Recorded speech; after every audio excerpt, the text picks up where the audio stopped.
আসসালামু আলাইকুম। আমার লেখা কবিতা এখন আমি পাঠ করছি। কবিতার নাম ভাবি তারে দামি। কলমে আমি আসিফ ইকবাল টিপু। প্রভাত পাখির গান শুনিয়া গর্বিত হই আমি, সোনার বাংলার মুখ দেখিয়া ভাবি তারে দামি।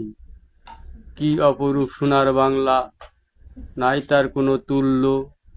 কিভাবে আর শোধ করিব, কেমনে দেব তার মূল্য।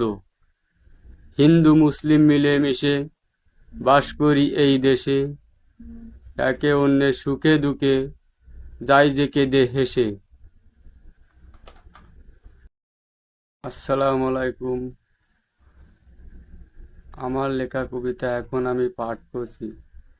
কবিতার নাম ভাবি তারে দামি। কলমে আমি আসিফ ইকবাল টিপু। প্রভাত পাখির গান শুনিয়া গর্বিত হই আমি, সোনার বাংলার মুখ দেখিয়া ভাবি তারে দামি। কি অপরূপ সোনার বাংলা, নাই তার কোনো তুল্য। কিভাবে আর শোধ করিব, কেমনে দেব তার মূল্য। হিন্দু মুসলিম মিলে মিশে বাস করি এই দেশে, একে অন্যের সুখে দুঃখে যাই যে কেঁদে হেসে।